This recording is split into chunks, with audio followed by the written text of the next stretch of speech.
A very good morning to one and all. So let us start with the registration class. In this session, we are going to discuss some of the questions as I have told you yesterday. So let us start with the questions. See, first question is A sells immovable property to B followed by possession by an oral agreement. यहाँ पे इन्होंने क्या है कि ए ने B को immovable property cell की है और साथ में पोजेशन दे दिया but agreement is oral agreement. Subsequently, A sells the same property to C by registered deed.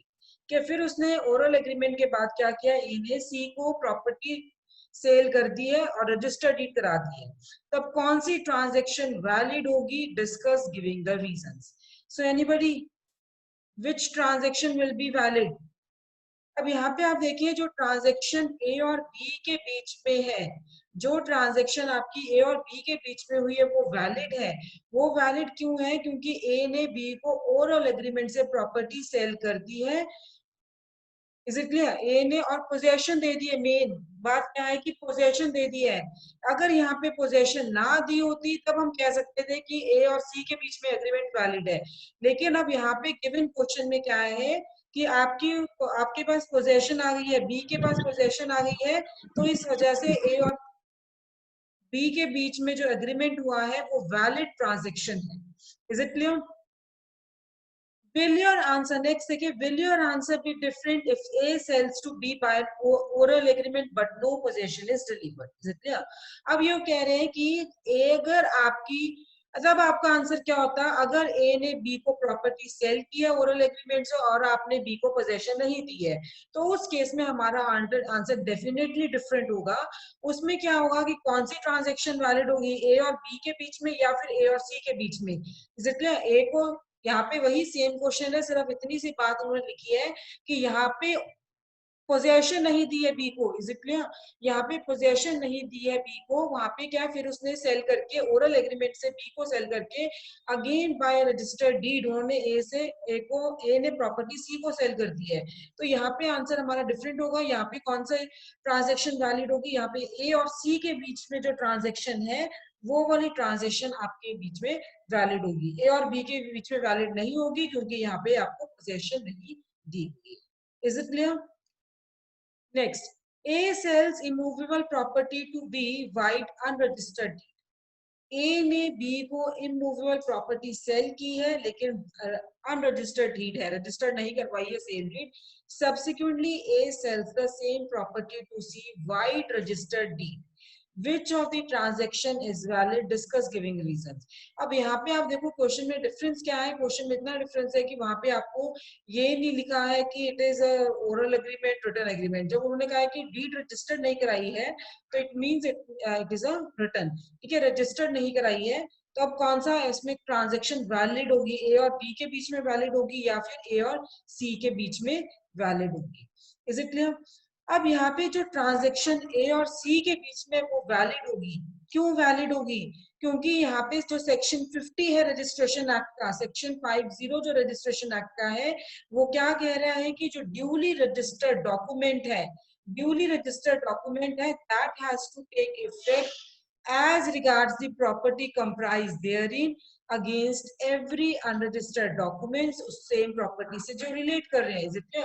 तो registered document के इफेक्ट ज्यादा इफेक्टिव होगा अनरजिस्टर्ड डॉक्यूमेंट से. And that should not be a decree और ऑर्डर. डिक्री और order तो है नहीं, ये तो सेल डीड है आपकी. Is it is? अब ऐसे अनरजिस्टर्ड डॉक्यूमेंट सेम नेचर के हैं जो कि रजिस्टर्ड डॉक्यूमेंट है, तो वहां पे रजिस्टर्ड डॉक्यूमेंट है वो आपके वैलिड होंगे. सो डॉक्यूमेंट जो रजिस्टर्ड है प्रेजेंट क्वेश्चन में वो रजिस्ट्रेबल है, तो वही आपकी ट्रांजेक्शन वैलिड होगी. Is it clear? अब आपको ये मैंने एक क्वेश्चन आपके साथ डिस्कस किया है तो आपको ये किस तरह से सॉल्व करने हैं. ठीक है, पहले तो आप क्या करोगे, ये जो गिवन क्वेश्चंस हैं, जैसे अगर आपको मेंस में इस तरह के क्वेश्चंस आते हैं जनरली, तो उसमें आप क्या करोगे कि पहले आप अपने फैक्ट्स को ब्रेक करोगे. जैसे ये क्वेश्चन दिया है, सबसे पहला फैक्ट क्या है? Write down point wise. ठीक है, पॉइंट वाइज लिखोगे तो आपका आंसर कभी गलत नहीं होगा. फर्स्ट फैक्ट क्या है? ए ने बी को इमूवेबल प्रॉपर्टी सेल की है. सेकंड क्या है? पोजेशन दे दी है। थर्ड क्या है, ओरल एग्रीमेंट से ये ट्रांजेक्शन हुई है। फोर्थ क्या है, वही प्रॉपर्टी ए ने बी को सेल कर दी है। और लास्ट क्या है, वाई रजिस्टर्ड। अब हमें ये देखना है कि कौन सी ट्रांजेक्शन वैलिड है। अब इस पे आप देखोगे कि लॉ कौन सा एप्लीकेबल हो रहा है, रजिस्ट्रेशन एक्ट एप्लीकेबल है। उसका कौन सी प्रोविजन एप्लीकेबल है, सेक्शन 48 एप्लीकेबल है। सेक्शन 48 एप्लीकेबल है, जो क्या कह रहे हैं कि रजिस्टर्ड डॉक्यूमेंट्स, अगर किसी की प्रॉपर्टी के रजिस्टर्ड डॉक्यूमेंट है, चाहे वो मूवेबल प्रॉपर्टी है, इमूवेबल है, shall take effect against any oral agreement declaration relating to such property unless where the agreement or declaration has been accompanied or followed by the delivery of possession and same constitutes a valid transfer under any law। तो हमारे पास यही था given provision में, यही था ना कि उसने पोजेशन भी दे दी थी, तो हमारी यहाँ पे सेक्शन 48 के अकॉर्डिंग वैलिड है। तो आपने जैसे फैक्ट्स को ब्रेक कर लिया, उसके बाद प्रोविजन आपको पता है यहाँ पे कौन सी प्रोविजन एप्लीकेबल होगी, section 48 of registration act applicable होगा।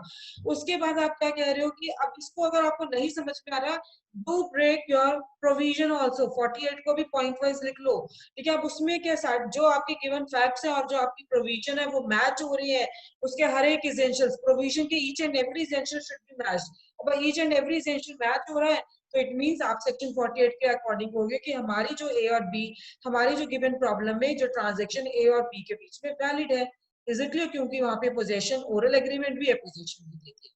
Is it clear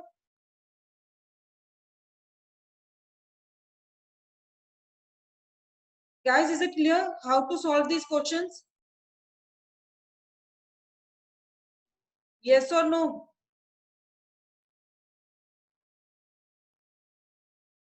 The next question, see, state giving reasons whether the following instruments require compulsory registration under the registration act।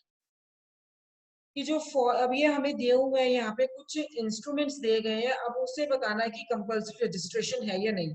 तो कंपल्सरी रजिस्ट्रेशन के लिए आप कौन सा सेक्शन देखोगे, 17 देखोगे। सेक्शन 17 आप चेक करोगे इसके रिगार्डिंग, क्योंकि वहां पे हमें लिस्ट दी गई है कि कौन से सेक्शंस रजिस्ट्रेबल हैं। अब यहाँ पे देखिए, A lets out open land in front of his shop to B. A ने लेट आउट किया है open land in front of his shop to B and states in writing that B shall continue to use the same for 1 year only. अब हमने section 17 में पढ़ा था कि जो लीज है, अगर आप 1 साल के लिए दे रहे हो या फ्रॉम ईयर टू ईयर दे रहे हो, तो वहां पे कंपल्सरी रजिस्ट्रेशन है। Is it clear? तो you have to memorise section 17। अब यहाँ पे आप देखिए कि सेक्शन 17 में आपको कहाँ पे दिया गया है, ये आपका सेक्शन 17 में आपको दिया गया है लीज का। सी, lease of immovable property from year to year or for term exceeding 1 year or reserving a yearly rent। इसका मतलब क्या है कि जो लीज है आपकी वो कंपल्सरी रजिस्ट्रेबल है। जितने लीज है वो कंपल्सरी रजिस्ट्रेबल है, और यही हमें बताना था। तो इस तरह के क्वेश्चंस किस तरह से आप सॉल्व करोगे, आप बोलोगे कि सेक्शन 17 है, वहां पे दिया हुआ कंपल्सरी रजिस्ट्रेशन है, तो वहां पे हमारे पास एक क्लॉज है 17(1)(d), वहां पे लिखा हुआ है कि लीज का जो भी लिखा है वो आप लिखोगे। then you will say so according to the given facts। अब ये जो फर्स्ट प्रोविजन है, फर्स्ट आपका क्वेश्चन है, उसके अकॉर्डिंग सेक्शन 17(1)(d) के अकॉर्डिंग यहाँ पे लीज कंपल्सरी रजिस्ट्रेबल होगी। Is it clear? Next, B gives in writing to the Municipal Corporation of Delhi that he has no objection if his late father's house is mutated in the name of B's mother।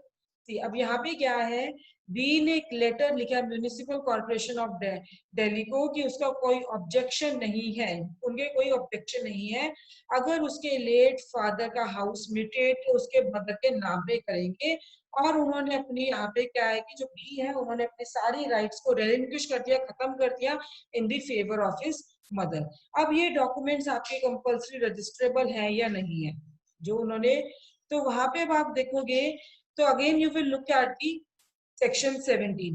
ठीक है, section 17 में आप देखोगे यहाँ पे आपका section 17 में क्या है, बी क्लॉज देखो, other non-testamentary instruments which purport or operate to create, declare, assign, limit, extinguish।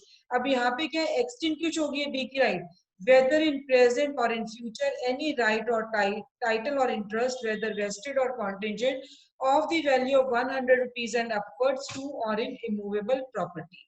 देखिए तो यहाँ पे क्या है आपकी नॉन टेस्टामेंट्री इंस्ट्रूमेंट्स. अब यहाँ पे वो अगर आपने फैक्ट्स के साथ मैच करोगे तो उसमें क्लियरली है कि ये रजिस्ट्रेबल है, क्योंकि वहां पे बी की राइट क्या हो रही है, एक्सटिंग्विश हो रही है. इसलिए बी की राइट जो है वहां पे एक्सटिंग्विश हो रही है, तो ये कंपल्सरी रजिस्ट्रेबल है. See it will require compulsory registration by the way of relinquish B assign his right. अपनी राइट भी असाइन कर रहा है और right created in favour of, और बी के मदर की राइट क्रिएट हो रही है. सो यहाँ पे सेक्शन 17(1) बी की कंडीशंस को सेटिस्फाई होगा. देखो प्लीज वहां पे एग्जाम में आपको 17 की प्रोविजन भी लिखनी पड़ेगी, स्पेसिफिकली वही क्लॉज लिखना पड़ेगा जो से आपको जिसके बेस पे आप आंसर दे रहे हो. अगर पूरा सेक्शन नहीं लिखना, at least you have to write that clause on the basis of which you are giving the answer. Is it clear? Next question देखिए. State whether the following instruments require registration and give reasons. अब यहाँ पे लिखना है, बताना है कि कौन से रजिस्ट्रेशन चाहिए और रीजंस दो. अब विल है, विल आपने पढ़ा था, विल आपने पढ़ा था कि यहाँ पे कंपल्सरी रजिस्ट्रेबल नहीं चाहिए. ठीक है, कौन सी प्रोविजन में पढ़ा था, you will write that provision. कौन सी प्रोविजन पढ़ी थी, सेक्शन 18 पढ़ा था आपने. सी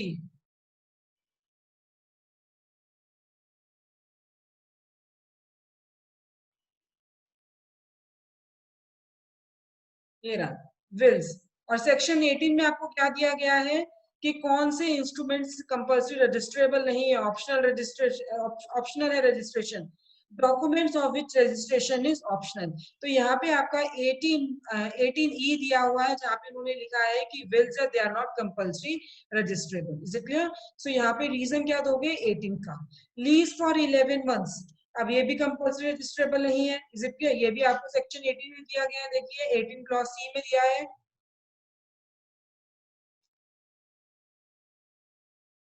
ये lease of immovable property for any term not exceeding 1 year and lease is exempted under section 70. is it clear? तो अब कौन सी है जो एक्सीड नहीं कर रही है 1 year से, या फिर कोई लीज सेक्शन 17 में एग्जेम्प्ट है, तो वो कंपल्सरी रजिस्ट्रेबल नहीं है. तो ये लीज है फॉर 11 मंथ्स है, तो ये कम हो गया आपका, 1 साल पूरा नहीं हुआ, इस वजह से ये रजिस्ट्रेबल नहीं है. अवार्ड, अब अवार्ड भी आपने पढ़ा था, अवार्ड के बेसिस पे मैंने आपको एक केस भी करा था इफ यू रिमेम्बर. तो यहाँ पे क्या है कि जो अवार्ड है that is regarding non testamentary instrument, वो कंपल्सरी रजिस्ट्रेबल है. लेकिन award in respect of other instruments, ठीक है, अगर अवार्ड आपका नॉन टेस्टामेंट्री इंस्ट्रूमेंट के रिस्पेक्ट में है तो वो कंपल्सरी रजिस्ट्रेबल है. लेकिन अगर कोई और अवार्ड है अदर मतलब in respect of other instrument, वो ऑप्शनली रजिस्ट्रेबल है. तो यहाँ पे आप ये देखो, ये पूरा का पूरा आपको लिखना पड़ेगा कि अवार्ड रजिस्ट्रेबल है या नहीं है, कि कंपल्सरी रजिस्ट्रेबल है या नहीं. तो सेक्शन 17(1)(e) का लिखोगे, 18(c) लिखोगे, देन आई विल राइट कि जो कंपल्सरी अवार्ड है, प्राइवेट अवार्ड है, वो कंपल्सरी रजिस्ट्रेबल है. लेकिन अगर कोर्ट की इंटरवेंशन है या नहीं, while an award with the courts intervention is not. ठीक है, अगर कोर्ट की इंटरवेंशन आती है तो वहां पे वो अवार्ड रजिस्टर का ऑप्शनल है, रजिस्टर करवाना ये नहीं करवाना.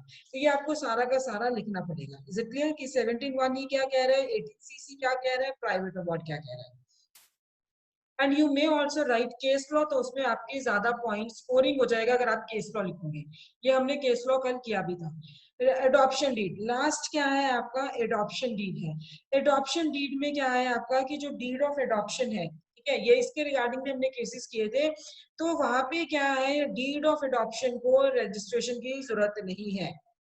जैसे अथॉरिटी टू अडॉप्ट को भी रजिस्ट्रेशन की जरूरत नहीं है, वैसे अडॉप्शन डीड को भी जरूरत नहीं है. It is optional. सो ये इस वजह से नहीं है क्योंकि it is not the deed, but adoption अपने आप में एक स्टेटस क्रिएट कर रहा है अडॉप्टेड सन का, और उसपे इंटरेस्ट स्टेटस क्रिएट कर रहा है और एक इंटरेस्ट भी क्रिएट कर रहा है in the property of adoptive father. अगर एडॉप्शन डीड डिक्लेयर करोगे, रिजर्व करोगे interest for the third person in the property, जो प्रॉपर्टी एक्सीड करे ₹100 से, तब रजिस्ट्रेशन चाहिए, अदरवाइज कोई रजिस्ट्रेशन आपको नहीं चाहिए. Next, discuss whether the following documents are compulsory registrable और नॉट. आपको कौन से डॉक्यूमेंट्स हैं वो कंपल्सरी रजिस्ट्रेबल है, अगेन सेम क्वेश्चन है. A executes a gift deed in favor of his son. The property consists of a house valued at rupees 99. अब please ऐसे अंडरस्टैंड दिस क्वेश्चन कि ए ने बी के फेवर में गिफ्ट डीड एग्जीक्यूट की है. Property में क्या है? Property it consist of a house जिसकी वैल्यू है 99 रुपीज. Is it clear? तो अब यहाँ पे आप देखिए सेक्शन 17(1)(a) में हमने क्या पढ़ा था कि यहाँ पे हमने पढ़ा था कि गिफ्ट है, गिफ्ट कंपल्सरी रजिस्टर्ड है किसी भी वैल्यू का हो. See section 17(1)(a).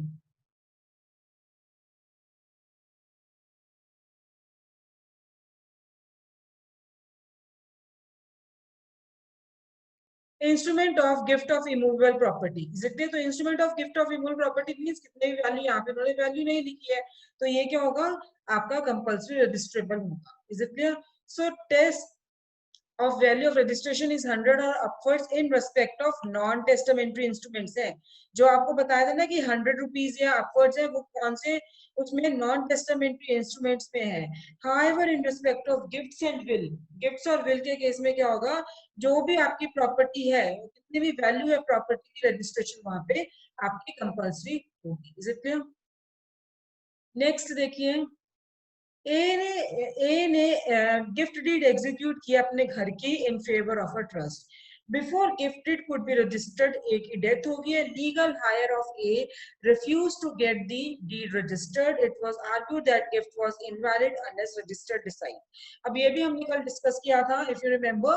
तो इसमें क्या है कि आपका यहाँ पे उन्होंने, मैंने आपको बताया था अगर डोनर या डोनी किसी की डोनर की डेथ हो जाती है, सपोज अगर डोनर की डेथ हो जाती है, गिफ्ट डीड रजिस्टर्ड नहीं हुई है, तो आप उसकी डेथ के बाद गिफ्ट डीड को रजिस्टर्ड करवा सकते हो. Is it clear? So it is also compulsory registrable. तो ये आपका इनवैलिड नहीं है, जो गिफ्ट है ये वैलिड गिफ्ट है. सी if the donor dies before the registration of the document may be presented for registration after his death. If registered, it will have the same effect as registered in his lifetime. On the registration, the gift did operate as from the date of its execution. Is it clear?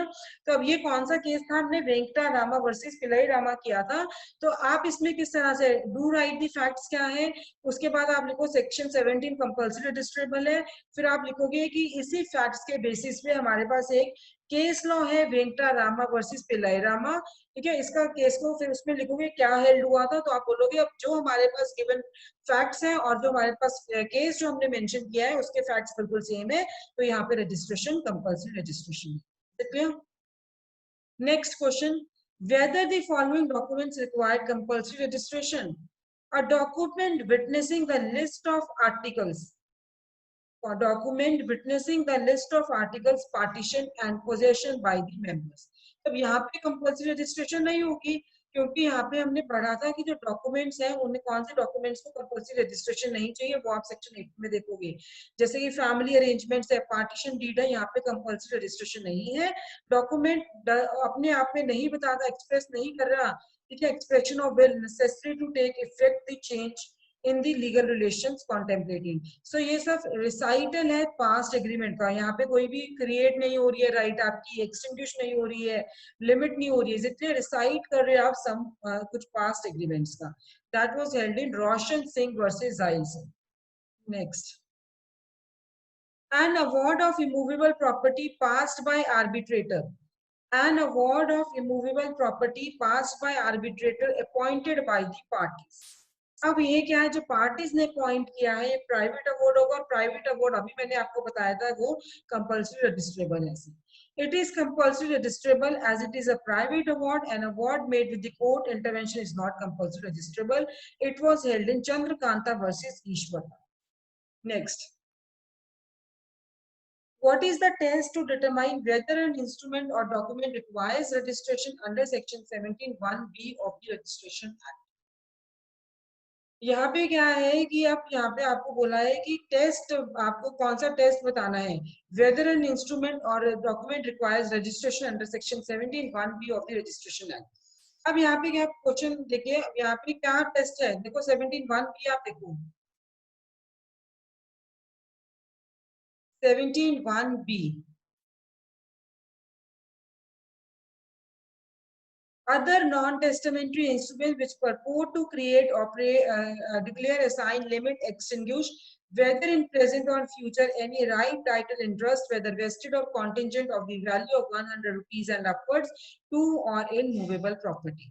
इसलिए तो यहाँ पे अब आपका क्या है, क्या test है, तो आपको वो लिखना है. सो टेस्ट क्या है कि आपको ये 17(1) भी लिखना है कि जो इंस्ट्रूमेंट है वो नॉन टेस्टामेंट्री है और वो क्या प्रपोर्ट कर रहे हैं, ऑपरेट कर रहे हैं, वो आपकी राइट, टाइटल, इंटरेस्ट में कोई create, declare, assign, limit, extinguish कर रहा है, चाहे वो वेस्टेड इंटरेस्ट है या कॉन्टिजेंट इंटरेस्ट है in respect of immune property. So you have to write only 17(1)(b). Next question, there was a partition between A and B in respect of their house. There was a partition between A and B in respect to their houses. Subsequently, a memorandum of partition was made by them in the following terms. क्या ए और B ने partition किया था अपने घर के respect में, एक मेमोरेंडम ऑफ पार्टीशन भी उन्होंने बनाया था इन द फॉलोइंग टर्म्स. देखिए, A has built a room on the terrace belonging to the share. A ने टेरेस बिल्ड किया था जो उसका शेयर था. B has no interest at all. B has no interest at all. State whether the memorandum of partition requires registration.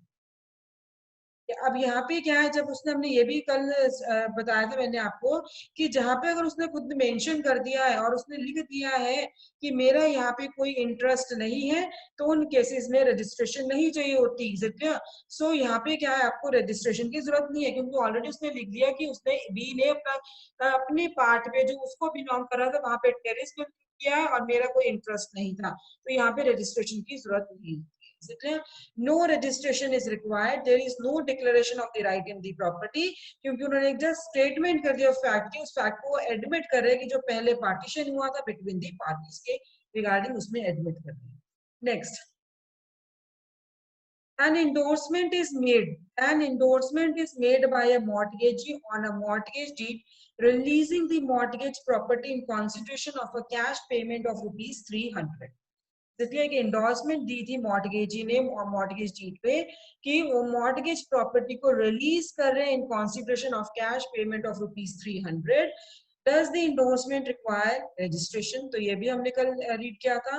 तो अगर आप 17(2)(11) clause देखोगे, वहां पे क्या आता है कि अगर कोई भी एंडोर्समेंट है, रिसिप्ट है पेमेंट ऑफ मनी की जो कि मॉर्टगेज के अंडर ड्यू है, they didn't carry with it any limitation और extension of mortgages interest in the property.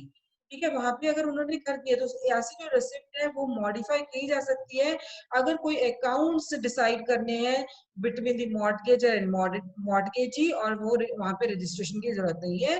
तो जो ऐसी तरह इस तरह की रिसिप्ट्स होती हैं, इसलिए इस तरह की रिसिप्ट्स को यहाँ पे रजिस्ट्रेशन रिक्वायर्ड नहीं होती है. Is it clear? नेक्स्ट क्या है, A executes an agreement to sell his house to B for rupees 1 lakh. A ने execute किया है agreement to sell his house to B for rupees 1 lakh. A gets rupees 10,000 as earnest money. A clause in the said agreement stipulates that the sale deed shall be executed after 3 months. Is it clear? वहाँ पे clause है जो क्या कह रहा है कि जो sale deed है वो execute होगी after 3 months. State whether agreement to sell requires registration. If so, under what provision of the registration? Have you understand the question? I'm repeating it again. A ने एग्रीमेंट किया था, A ने agreement to cell execute किया था कि वो B को घर बेच रहा है 1 लाख रुपए में और अर्नेस्ट मनी उन्हें क्या मिला, A को 10,000 दे दिए.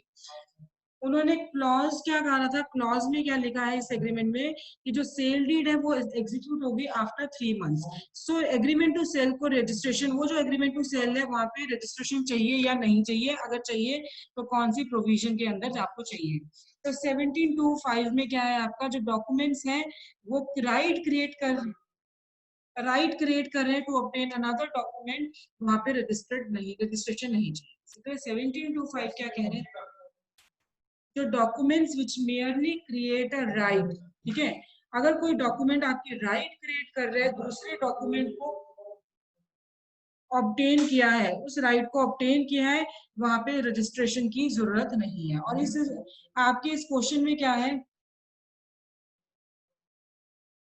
यहाँ पे अब आपका क्या है, देखो यहाँ पे भी यही है कि उन्होंने एक एग्रीमेंट टू सेल को एग्जीक्यूट किया था और एग्रीमेंट में क्लॉज था कि सेल डीड है वो एग्जीक्यूट होगी आफ्टर 3 मंथ्स। आफ्टर 3 मंथ्स वो एग्जीक्यूट करेंगे, तो यहाँ पे उस एग्रीमेंट टू सेल को रजिस्ट्रेशन की जरूरत नहीं है, क्योंकि वो आपकी क्या क्रिएट कर रहा है, राइट क्रिएट कर रहा है to obtain the another document. तो एग्रीमेंट फॉर सेल ये यूजुअल फॉर्म है एक्नॉलेजिंग की यहाँ पे अर्नेस्ट मनी भी मिल गई है और वहां पे वो प्रोवाइड कर रहे हैं execution of a regular sale deed on the payment of balance of purchase money that do not require registration. So agreement for sale है यहाँ पे इटसेल्फ ही यहाँ पे वो कोई इंटरेस्ट नहीं क्रिएट कर रहा आपके मूल प्रॉपर्टी में, बट ये सिर्फ एक राइट क्रिएट कर रहा है सेल को ऑब्टेन करने के लिए फ्रॉम दी अदर पार्टी। सो यहाँ पे रजिस्ट्रेशन की जरूरत नहीं है। Next, state whether the following would require registration or not.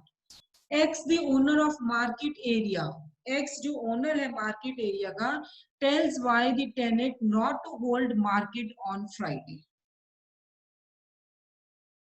अब ये देखिए, ये डिफरेंट क्वेश्चन आ गए कि यहाँ पे रजिस्ट्रेशन चाहिए या नहीं चाहिए अभी आपको। तो अब यहाँ पे आप देखिए कि फर्स्ट जो है यहाँ पे क्या है, right to hold a market एक इंसिडेंट है of the ownership of land. तो अगर वहां पे अब टेनेंट की राइट को लिमिट कर रहे हैं वो, ठीक है, यहाँ पे क्या एग्रीमेंट हो रहा है, limiting the right to particular days, तो वहां पे क्या रजिस्ट्रेशन चाहिए अकॉर्डिंग टू 17(1)(b, लिमिट कर रहे हैं वो वाई को, क्या कह रहे हैं कि फ्राइडे को मार्केट आपने ओपन नहीं होगी, होल्ड नहीं करना है, तो यहाँ पे राइट लिमिट होगी, यहाँ पे registration.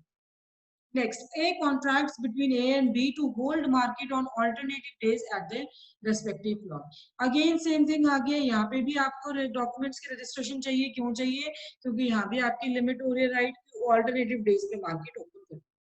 Next, A sells immovable property to B on 1/1/95 and the conveyance deed is registered on 15/2/95.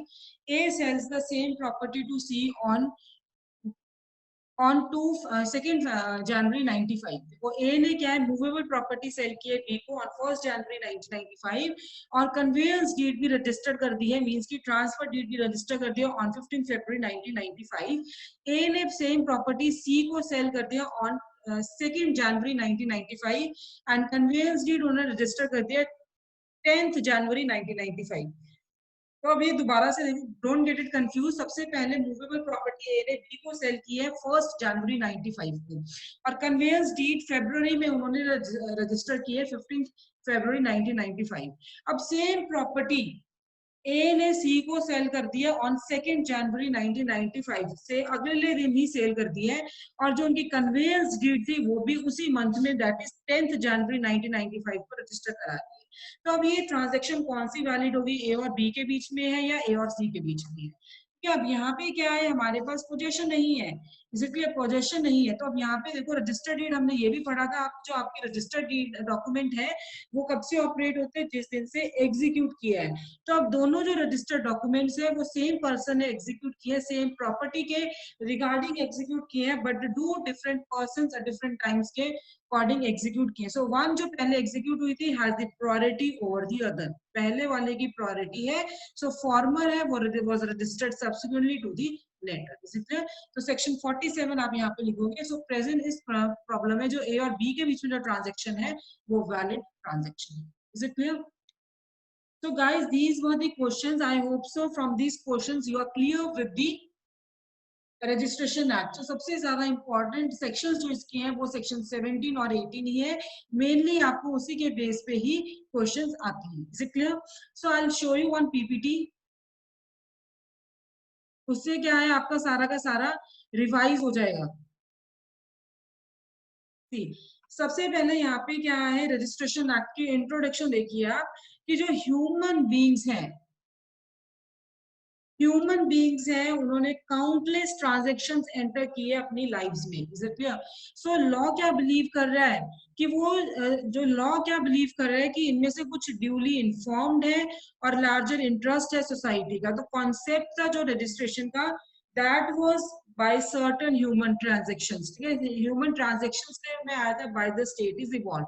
सो उसको इंश्योर करने के लिए कि जो प्रोसेस था रजिस्ट्रेशन का, that will be carried in a proper way. So need क्या थी लेजिस्लेटिव इनेक्टमेंट को, वो फेल्ट हुई कि यहाँ पे हमें रजिस्ट्रेशन लॉ भी चाहिए, तो यहाँ पे 1908 में रजिस्ट्रेशन एक्ट को इनेक्ट किया गया था। Is it clear? Next,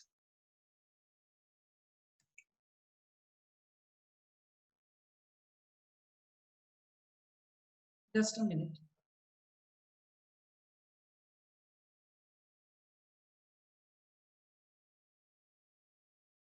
now why registration, आपको क्यों चाहिए रजिस्ट्रेशन एक्ट? रजिस्ट्रेशन एक्ट आपको, ह्यूमन बीइंग्स हैं वो, उन्होंने काउंटलेस, सॉरी,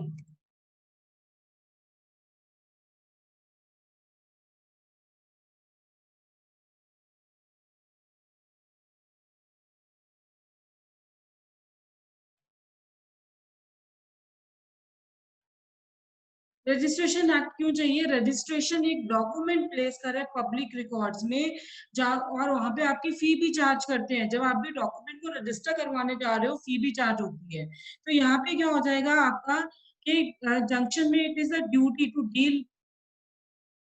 तो इस जंक्शन पे क्या होता है, ये आपको डील कर रहे हैं, आप किससे डील कर रहे हो कि स्टैम्प ड्यूटी और रजिस्ट्रेशन फी में डिफरेंस क्या है।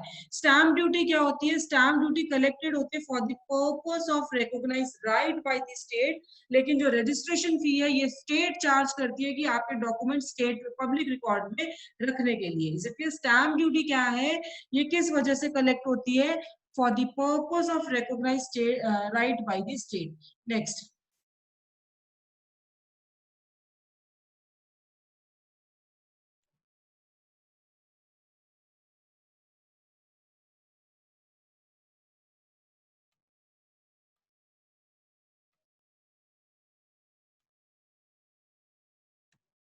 तो अब यहाँ पे क्या है, लोगों को इन्फॉर्मेशन देने के लिए, ठीक है, रजिस्ट्रेशन एक्ट क्यों चाहिए हमें? लोगों को इन्फॉर्मेशन देने के लिए कि इस प्रॉपर्टी पे किसकी राइट है, ठीक है, और या फिर डॉक्यूमेंट्स को परपेचुएट करने के लिए जो कि लीगल इंपॉर्टेंस के हैं, फ्रॉड को प्रिवेंट करने के लिए, प्रिजर्वेशन को इंश्योर करवाने के लिए, और डॉक्यूमेंट्स के रिकॉर्ड को रखने के लिए हमें रजिस्ट्रेशन एक्ट चाहिए। Is it clear? We need a registration act. Next क्या है आपका? नेक्स्ट इज की क्लासिफिकेशन ऑफ, अब डॉक्यूमेंट्स दो तरह के होते हैं जो मैंने आपको तो फर्स्ट लेक्चर में बताया था, registration compulsory and optional registration. तो रजिस्ट्रेशन कंपलसरी आपके सेक्शन 17 में डील कर रहा है और ऑप्शनल आपका सेक्शन 18 में डील कर रहा है। इसलिए अब सेक्शन 17 में क्या बोलते हैं कि आपको लिस्ट दी गई है जो कि डॉक्यूमेंट्स रजिस्टर्ड, कंपलसरी रजिस्टर्ड होने चाहिए। तो फर्स्ट क्या है, instrument of gift of immovable property है, अदर नॉन टेस्टामेंट्री इंस्ट्रूमेंट्स है other than instruments of gift of immovable property, non testamentary instruments है, लीज का बताया आपको। फिर आपको अगर नॉन टेस्टामेंट्री इंस्ट्रूमेंट्स ट्रांसफर करें या कोई असाइन करे डिक्री और ऑर्डर कोर्ट का, तो ठीक है, वहां वो भी कंपल्सरी रजिस्ट्रेबल है। नेक्स्ट आपको बता रहे सेक्शन 18 में जहाँ पे ऑप्शनल है, इसलिए तो वो भी हम डिस्कस कर चुके हैं। तो please do study, do memorize the section 17 and 18 की कौन से आपको रजिस्टर करवाने हैं कंपल्सरी और कौन सी ऑप्शनल है। नेक्स्ट क्या है आपका, टाइम लिमिट क्या है for the presentation of for registration, ठीक है, time limit for the presentation for registration. तो यहाँ पे क्या है, विद इन 4 मंथ्स, ये हमने पढ़ा था, विद इन 4 मंथ्स आपको रजिस्टर करवाना पड़ेगा। अदर देन विल, जिस दिन आपने एग्जीक्यूट किया है within 4 months from the date of execution आपको डॉक्यूमेंट रजिस्टर करवाना पड़ेगा। ये मैंडेटरी है, ये जो लिमिट है, और अगर delay it is due to the act of court it has to be disregarded. Then section 23 ये क्या कर रहा है, री रजिस्ट्रेशन से डील कर रहा है। ये कह रहा है कि जहाँ पे अगर आपको, ये सेक्शन क्या कह रहा है कि वो सिचुएशन जहाँ पे ओरिजिनल प्रेजेंटेशन उस पर्सन ने की थी जो ड्यूली ऑथराइज नहीं था, तो आप उसको री रजिस्टर करवा सकते हो। सेक्शन 24 के अंडर जो डॉक्यूमेंट सेवरल पर्सन ने एग्जीक्यूट किया है, डिफरेंट टाइम्स में एग्जीक्यूट किया है, उसको भी हम रजिस्ट्रेशन के लिए प्रेजेंट कर सकते हैं, और री रजिस्ट्रेशन अगर करवानी है within 4 months from the date of each execution. Section 26 क्या कह रहा है कि जहाँ पे रजिस्टरिंग ऑफिसर सेटिस्फाइड है कि वो डॉक्यूमेंट्स एग्जीक्यूट हुए थे इंडिया के बाहर, then it has been presented for registration within 4 months of its arrival in India, तो वो डॉक्यूमेंट्स को एक्सेप्ट कर लेंगे for registration on the payment of registration. ठीक है। तो अगर डॉक्यूमेंट कोई भी इंडिया के बाहर एग्जीक्यूट हुए हैं वो वैलिड नहीं होंगे अनलेस जब तक वो इंडिया में रजिस्टर्ड नहीं होते। नेक्स्ट, अब प्लेस कौन सी है ये भी हमने सेक्शन 28 और 29 में स्टडी किया था, which is the place for the registering documents pertaining to land and other documents. Is it clear? तो ये यहाँ पे 28 क्या कह रहा है कि कोई डॉक्यूमेंट जो इमूवेबल प्रॉपर्टी को अफेक्ट कर रहे हैं, जो कि मेंशन है 17 और 17(1) और 17(2) में, वो कहाँ पे प्रेजेंट होंगे? Registration in the office of सब रजिस्ट्रार विद इन जिसके सब डिस्ट्रिक्ट में वो सारी की सारी प्रॉपर्टी या कुछ पोर्शन प्रॉपर्टी का सिचुएटेड है। 29 क्या कहता है कि कोई भी डॉक्यूमेंट है वो डॉक्यूमेंट रेफर नहीं किया गया सेक्शन 28 में, या फिर कोई कॉपी है ऑर्डर या डिक्री की, वो भी रजिस्ट्रेशन के लिए सब रजिस्ट्रार के ऑफिस में प्रेजेंट की जाएगी जिसके सब डिस्ट्रिक्ट में डॉक्यूमेंट्स एग्जीक्यूट हुए, या फिर जिसके उस ऑफिस सब रजिस्ट्रार के ऑफिस में जिसमें स्टेट गवर्नमेंट ने एग्जीक्यूट किया है और क्लेम कर रहे हैं under the same to be registered. Is it clear? Now, who can present the documents for registration? Section 32 पढ़ना, इसके लिए Section 33 पढ़ना कि कौन से पर्सन डॉक्यूमेंट को प्रेजेंट कर सकते हैं। ठीक है, तो वो है कुछ पर्संस हैं जो एग्जीक्यूट कर रहे हैं या क्लेम कर रहे हैं, वो प्रेजेंट कर सकते हैं, रिप्रेजेंटेटिव कर सकते हैं, एजेंट कर सकते हैं। ठीक है, सेक्शन 33 के अंडर आप स्पेशल पावर ऑफ अटर्नी चाहिए, तो वो लोग जिसको आपने स्पेशल पावर ऑफ अटर्नी दी है वो पर्सन प्रेजेंट कर सकते हैं डॉक्यूमेंट को रजिस्ट्रेशन के लिए। जनरल पावर ऑफ अटर्नी इनको ये नहीं रजिस्टर करवा सकते हैं, इसलिए। और जो आपकी पावर ऑफ अटर्नी है सेक्शन 33 के अकॉर्डिंग, वो रिकॉग्नाइज की जाएगी कि अगर आपने अथॉरिटी अपने एजेंट को दी है डॉक्यूमेंट्स रजिस्टर करवाने के लिए। नाउ क्या है, वेदर रजिस्ट्रेशन उनके पास पावर है रजिस्ट्रेशन को रिफ्यूज करने के लिए? हाँ बिल्कुल है, कि अगर उनके पास एग्जीक्यूटिव जो टाइटल नहीं है उसको रिफ्यूज कर सकते हैं, तो 4 महीने के बाद आप वहां पे जाकर तब मना कर सकते हैं। अगर डॉक्यूमेंट माइनर ने प्रेजेंट किया तब मना कर सकते हैं। Property is not situated with in सब डिस्ट्रिक्ट तब भी कर सकते हैं। सो रजिस्ट्रेशन रिफ्यूज कर सकते हैं, लेकिन कब नहीं रिफ्यूज कर देंगे? अगर वो under valuation of stamp duty तब रिफ्यूज नहीं करेंगे। नेक्स्ट, अब रजिस्ट्रार है वो बुक्स रखते हैं अपनी, ठीक है, रिकॉर्ड मेंटेन करते हैं, तो करते हैं यस। और कौन 5 बुक्स हैं? बुक 1 2 3 4 5। 1 में क्या है? Register of non testamentary documents. Book 2 में record of reasons for refusing to register. Third में books of wills and authorities to adopt. Fourth में मिसलेनियस रजिस्टर। फिफ्थ में डिपॉजिट्स ऑफ विल। तो हर एक अलग अलग रजिस्टर्स आपके बने हुए हैं, वो मेंटेन करते हैं record.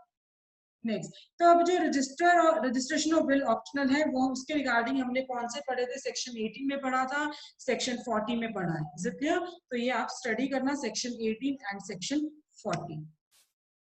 Registration of document relates back to the date of execution, ये अभी हमने पढ़ा है सेक्शन 47 में, ठीक है, जब हम क्वेश्चन सॉल्व कर रहे थे। नाउ अगर इफेक्ट क्या होगा नॉन रजिस्ट्रेशन ऑफ डॉक्यूमेंट्स, तो वो आपको सेक्शन 49 में बताया जो हमने कल पढ़ा था। तो अगर कोई भी ऐसा डॉक्यूमेंट है जो रजिस्टर जिसकी कंपल्सरी रजिस्ट्रेशन नहीं है, वो किसी भी प्रॉपर्टी को अफेक्ट कर सकता है, कंप्राइज देयरइन, कोई पावर है वो कन्फर कर सकते हैं। कोई सेक्शन 49 ये मैंडेटरी है, जो document which is required to be registered they can not receive in evidence. ठीक है, जो डॉक्यूमेंट रजिस्टर करवाने थे नहीं करवाए उसको आप एविडेंस में रिसीव नहीं कर सकते। So regarding this read section 17 and section 49। Is it clear?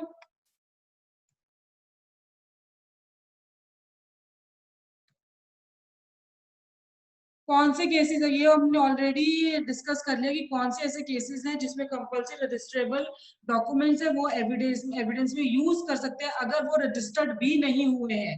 Is it clear? They are not registered, तो वहां पे क्या है compulsory. Guys I am sending you another link, then we will start the class.